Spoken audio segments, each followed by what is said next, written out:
Sa ngalan ng Ama, ng Anak at ng Espiritu Santo. Amen.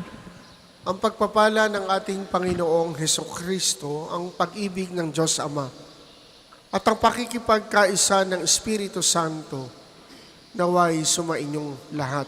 At sumainyo rin. Lunes sa ika-12 linggo sa karaniwang panahon.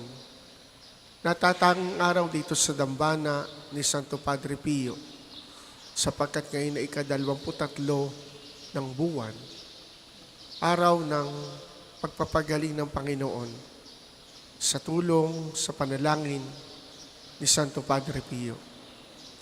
Idalangin natin sa natatanging pamamaraan ang nangangailangan ng iba-ibang uri ng paggaling sa iba-ibang karamdaman. Karamdamang pangkatawan, pangkaluluwa, pang-isipan, pangkalooban, at iba pang bahagi ng ating buhay. At sa simula nino ating pagdiriwang, humingi tayo sa Diyos ng awa at tawad sa lahat ng ating mga nagawang kasalanan.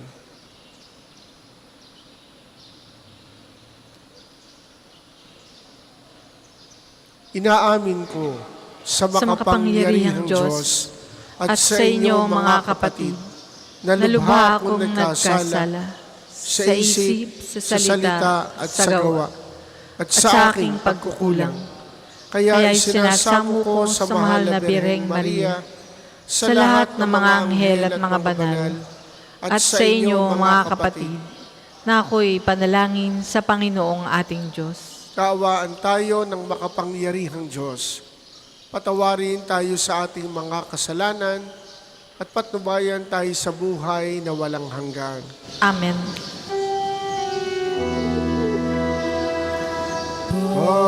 Panginoon, kaawaan mo kami. Panginoon, kaawaan mo kami. Kristo, kaawaan mo kami. Kristo, kaawaan mo kami. Panginoon, kaawaan mo kami. Panginoon, kaawaan mo kami.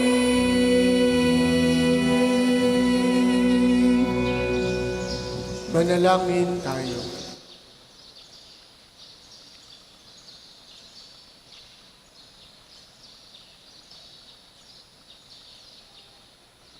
Ama naming makapangyarihan, kami naway magkaroon ng pitagan at pagmamahal para aming magawang sambahin ang ngalan mo.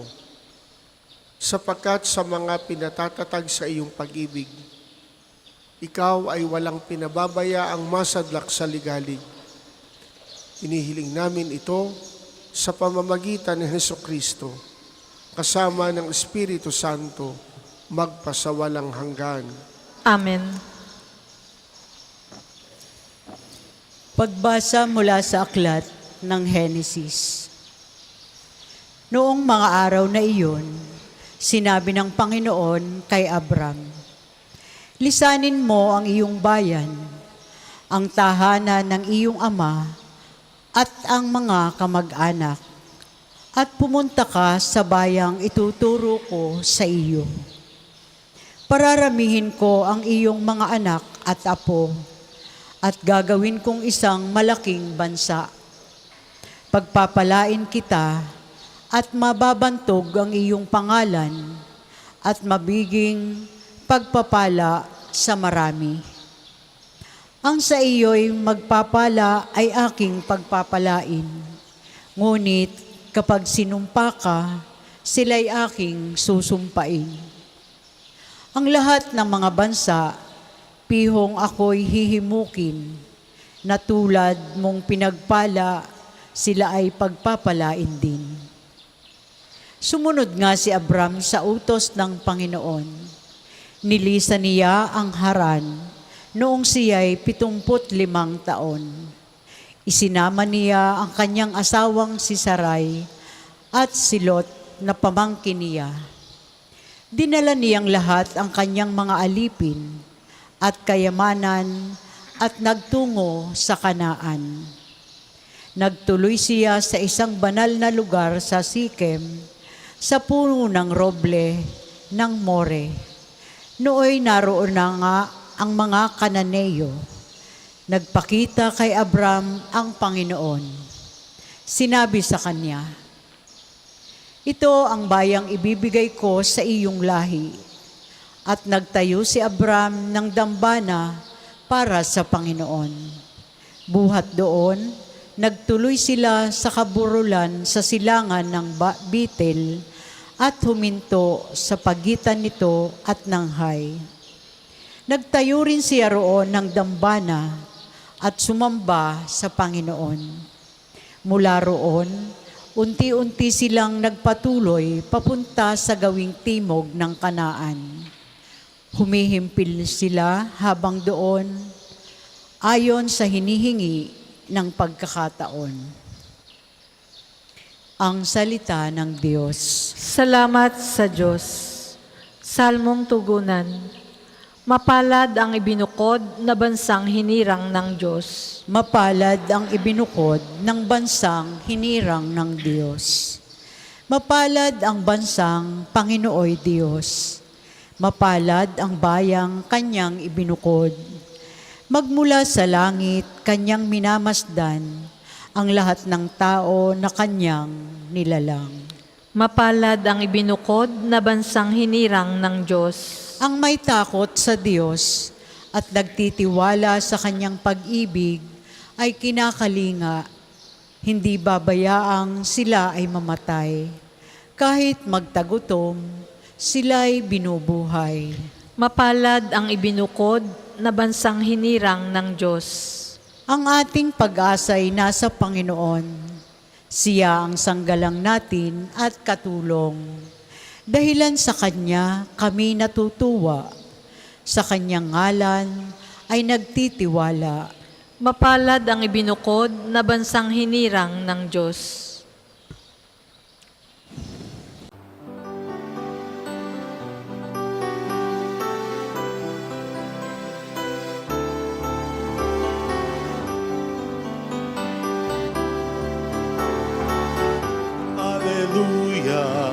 Hallelujah, hallelujah, hallelujah, hallelujah, hallelujah, hallelujah, hallelujah. Hallelujah, hallelujah, hallelujah.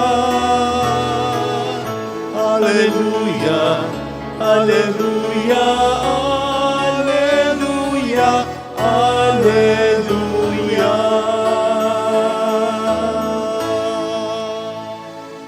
Sumainyo ang Panginoon.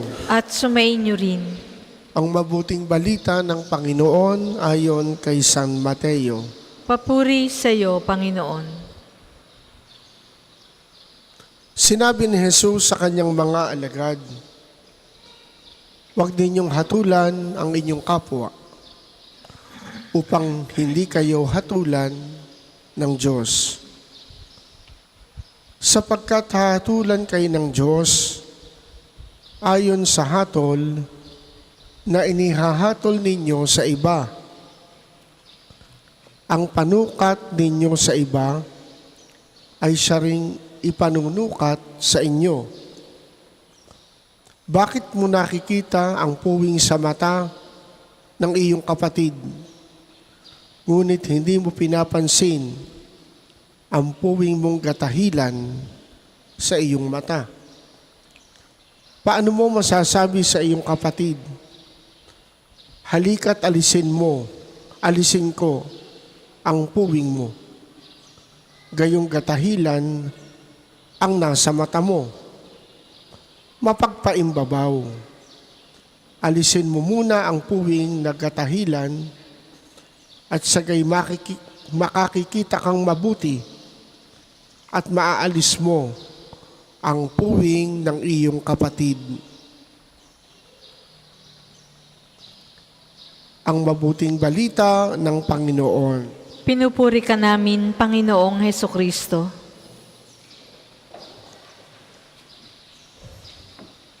Who am I to judge? Yan ang isa sa mga sinabi ni Pope Francis noong 2013, pagkatapos ng World Youth Day sa Brazil. Who am I to judge? Pinagpistahan ng marami at ang akala nila, aba, iba na ang aral ng simbahan. Mas naging mabait ang simbahan. Na tila ba, okay lang kahit ano. Hindi naman tayo hahatulan. Ang totoo, walang bagong sinabi si Pope Francis nang sabihin niyang, who am I to judge? Sapagkat ang aral ng Panginoon na siya ring ipinangangaral at dapat ipangaral ng simbahan ay ito, do not judge. Huwag kayong humatol. Sabi ni Pope Francis, sino ako para humatol? Isinasabuhay lamang niya ang aral ng Panginoon. Ngayon, madalas sigurong mabanggit sa atin, o tayo mismo ang bumabanggit, huwag ka namang judgmental. Ano bang ibig sabihin ng maging judgmental? Ito ba'y nangangahulugan? Hindi na tayo pwedeng pumuna ng mali sa iba at sa ating paligid? Ito tolerate na lang natin? Yun bang ibig sabihin ng wag humatol? Kailan ba natin nasasabing ako, tayo, ay humahatol? Ang paliwanag ng Panginoon ay ganito. Alisin mo muna ang puwing sa iyong mga mata bago mo alisin ang puwing ng iyong kapwa. Ang ibig sabihin pala ng huwag humatol, una, tingnan muna natin ang ating sarili. Baka yung ating ipinupukol na paghatol sa kapwa ay tayo mismo ang gumagawa. Dahil kung magkagayon, tayo nagiging mapagpaimbabaw. Nagiging katulad tayo ng mga Pariseo. Kaya unahing tingnan ang sarili. At yun ang isa sa mga pangunahing laging ipinapaalala ng simbahan. That we make a kind of self-examination. Di ba sa simula ng misa, inaanyayahan tayong tumahimik upang pagsisihan ang ating mga kasalanan. Uunahin laging tingnan ang sarili. Yun ang ibig sabihin ng huwag tayong hahatol. Unahin tingnan ang sarili. Kaya nariyan ang sakramento ng kumpisal. Kaya nariyan ang turo ni San Ignacio ng examine. Anong ibig sabihin noon? At the end of the day, suriin natin ang ating sarili bago tayo matulog. Ano ba nangyari sa maghapon? Ako ba'y nagmahal sa Diyos ng higit sa lahat? Ako ba'y nagmahal sa aking kapwa? Gaya ng pagmamahal ko sa aking sarili. Araw-araw, susuriin natin ang ating sarili. Ikalawang kahulugan ng huwag humatol, hindi natin kita ang isip at loob ng ating kapwa. Ang nakikita natin, yung kanyang salita, yung kanyang gawa, yung kanyang behavior. Pero yung isip at puso, hindi natin nababasa.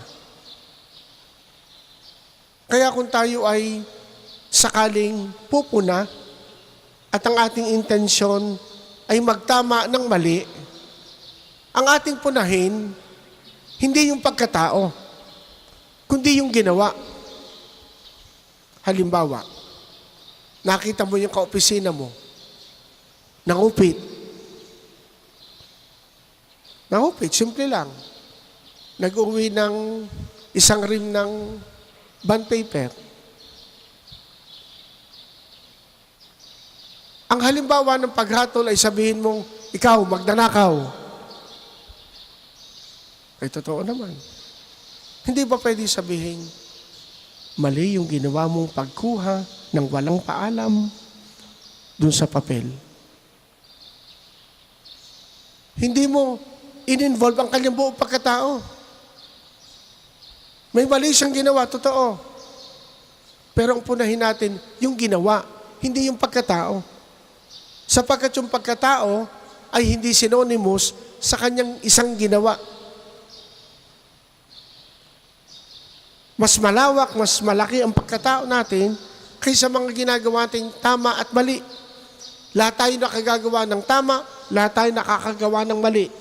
Pero yung isang mali nating ginawa, it's not synonymous with my entire person. Kaya kung tayo pupuna, ang punahin natin, halimbawa, yung maling sinabi na mismong narinig natin o yung ginawa na mismong nakita natin. At hanggat maaari, gawin natin ito in private. Huwag in public. Sapagkat ikahihiya ng tao. At baka yung ating intensyon, hiyain din siya. Sabi nga ni San Agustin, hate the sin, love the sinner. Kamuhian ang kasalanan, mahalin ang makasalanan. Sapagkat kapag ang ating hinatulan ay yung pagkatao ng makasalanan, ay para bang hanggang doon na lang siya. Pangatlo, huwag humatol. Huwag nating tingnan ang tao hanggang doon na lang siya. Na wala ng pag-asa, hindi na pwedeng magbago. Maari hindi natin sinabi, but the way we treat the person, parang hanggang dyan ka na lang. Wala ka nang mararating, hindi ka na magbabago, tapos na. Hanggat buhay ang tao, may pag-asa. Yan ang dahilan, bakit ang simbahan kontra sa capital punishment. Yung parurusahan ng tao na ang parusa ay kamatayan. Sapagkat hanggang nabubuhay ang tao, pwedeng magbago. Yan ang ating paniniwala. Ibig sabihin, hindi natin hinahatulan ang tao. Pwede pang may magandang mangyari sa kanya. Kaya tingnan natin, paano ba ako makitungo sa aking kapwa? Kapag ako'y nagsasalita, ako ba'y nagiging judgmental? Paano ba ako tumingin? Paano ba ako mag-isip sa ibang tao? Ako ba'y nagiging judgmental? Humingi tayo sa Diyos ng awa at tawad sa mga sandali na naging ganun nga tayo, naging ganun ako. Naging mapanghusga sa ating kapwa. Ang Diyos mismo, punong-puno ng awa. Kaya tayo buhay pa sa kabila ng ating pagiging makasalanan dahil may awa ang Diyos. May habag ang Diyos. Kaya nga siguro nagkaroon ng kasabihang, bad grass never dies. Because God does not want to condemn the bad grass. Rather, He wants to give them opportunities to change, to be transformed.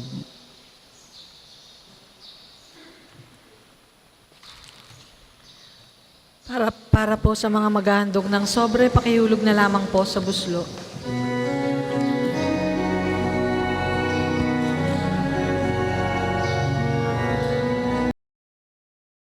Huli na tanggapin ang alay na ito, mga biyayang naglay nagla sa pagpapala mo. Tanda ng bawat puso pagkat inibig mo.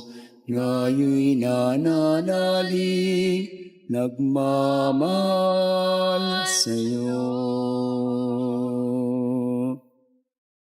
Ngayon Natanggami ang alay na ito.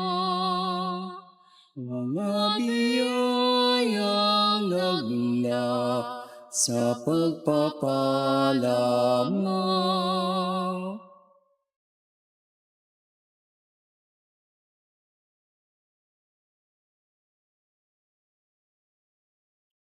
Magsitayo po ang lahat.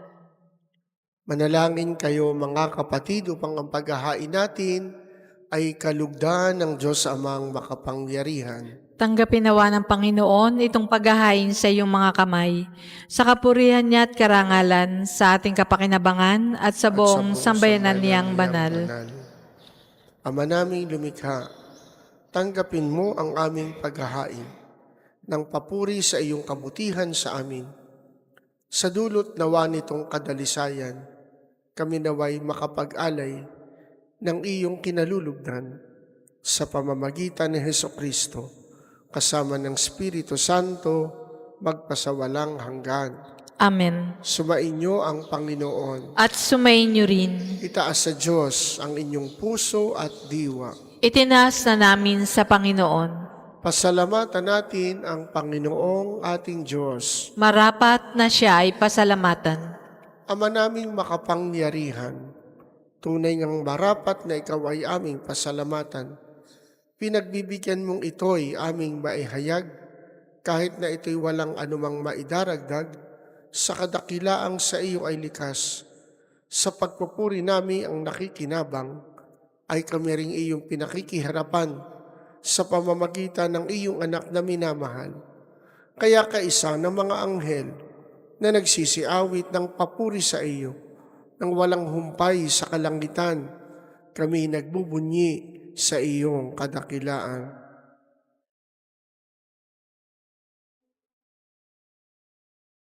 Santo, Santo, Santo, Panginoong Diyos ng mga hukbo, napupuno ang langit at lupa Ng kadakilaan mo, Hosana, Hosana, sa kaitaasan. Pinagpalang na paririto sa ngalan ng Panginoon. Hosana, Hosana, sa kaitaasan.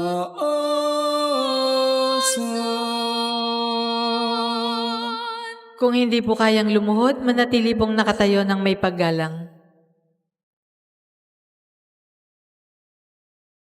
Ama naming banal, ikaw ang bukal ng tanang kabanalan, kaya't sa pamamagitan ng iyong Espiritu, gawin mong banal ang mga kaloob na ito, upang para sa amin ay maging katawan at dugo ng aming Panginoong Hesukristo. Bago niya pinagtiisang kusang loob na maging handog, kinuha niya ang tinapay, pinasalamatan kaniya, pinaghati-hati niya yon, binigay sa kanyang mga alagad, at sinabi, tanggapin ninyong lahat ito at kanin. Ito ang aking katawan na ihahandog para sa inyo.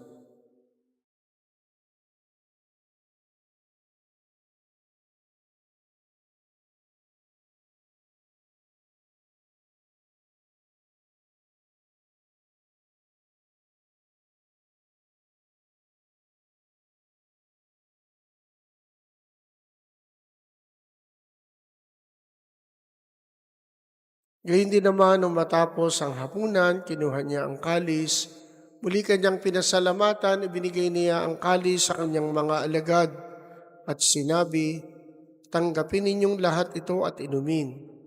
Ito ang kalis ng aking dugo, ng bago at walang hanggang tipan, ang aking dugo na ibubuhos para sa inyo at para sa lahat, sa kapagpapatawad ng mga kasalanan. Gawin ninyo ito sa pag-alala sa akin.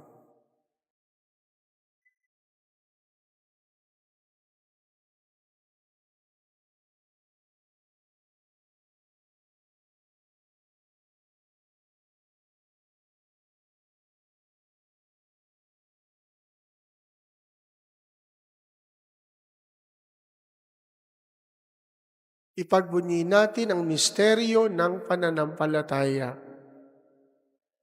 Kristo'y namatay, si Kristo ay nabuhay, si Kristo'y babalik sa wakas ng panahon.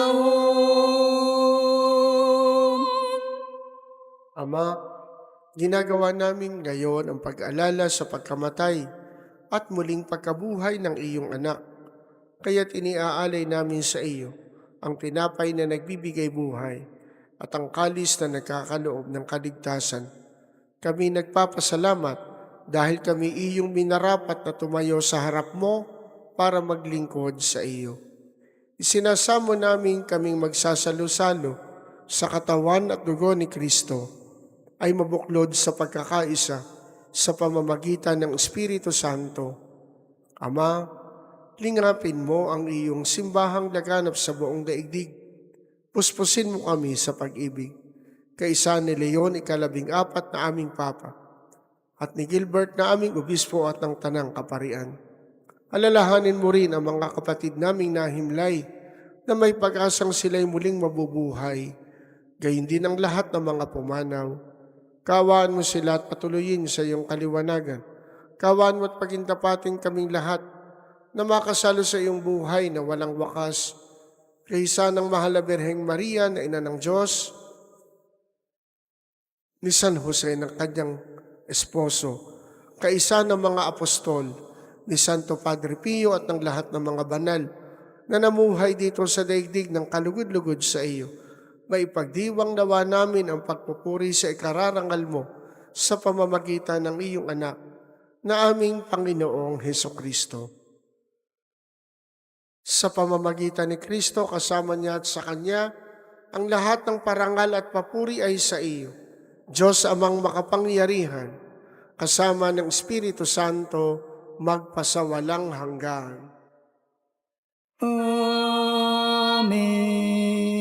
Amen. Amen.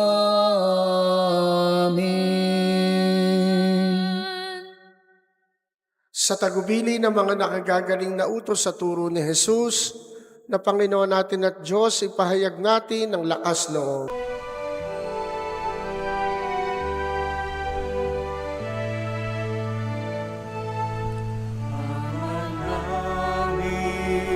Sumasalangit ka, sambahin ang ngalan mo. Mapasa amin ang kaharian mo, sundin ang loob mo. Dito sa lupa para ng sa langit, bigyan mo po kami ngayon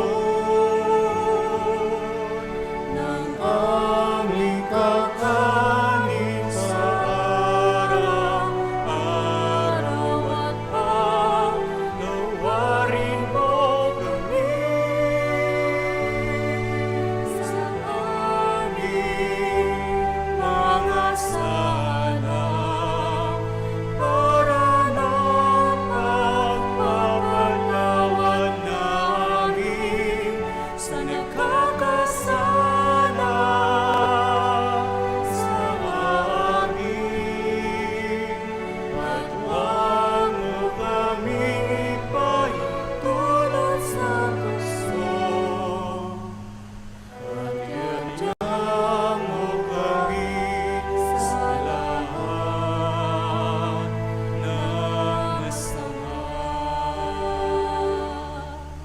namin kami adiya sa lahat ng masama, pagkalooban ng kapayapaan araw-araw iligtas sa kasalanan, at ilayo sa lahat ng kapahamakan, samantalang aming pinananabikan ang dakilang araw ng pagpapahayag ng tagapagligtas naming si Heso Kristo.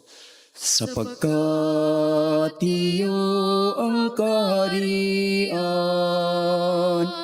at ang kapangyarihan at ang kapurihan magpakailanman. Amen.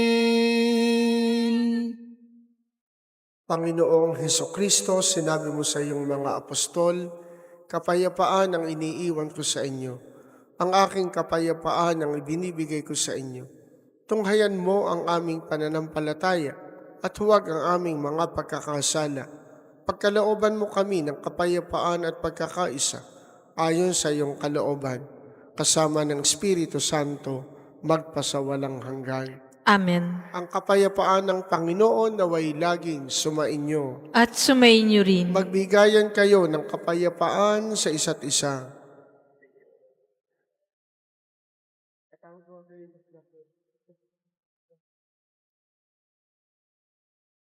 Kordero ng Diyos na nag-aalis ng mga kasalanan ng sanlibutan, maawa ka sa amin, maawa ka sa amin.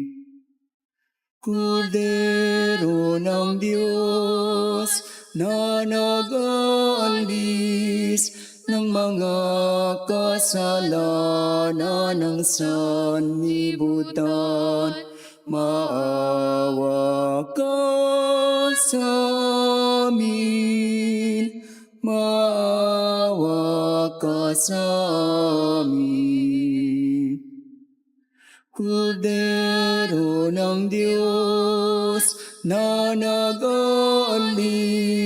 ng mga kasalanan ng sanlibutan, ipagkaloob mo sa amin ang kapayapaan.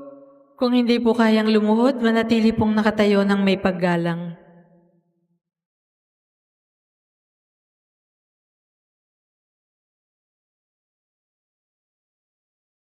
Ito si Jesus, ang kordero ng Diyos, na nag-aalis ng mga kasalanan ng sanlibutan. Mapapalad tayong inaanyayahan sa kanyang banal na piging. Panginoon, hindi ako karapat-dapat na magpatuloy sa iyo, ngunit sa isang salita mo lamang ay gagaling na ako.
Manalangin tayo.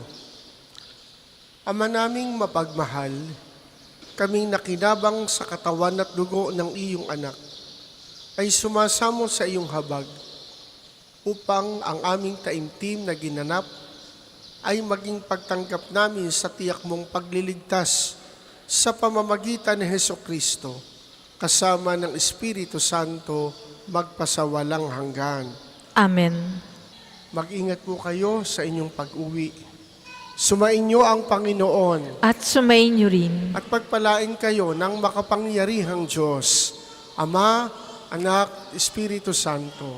Amen. Tapos ng ating pagdiriwang, humayo kayong taglay ang kapayapaan. Salamat sa Diyos.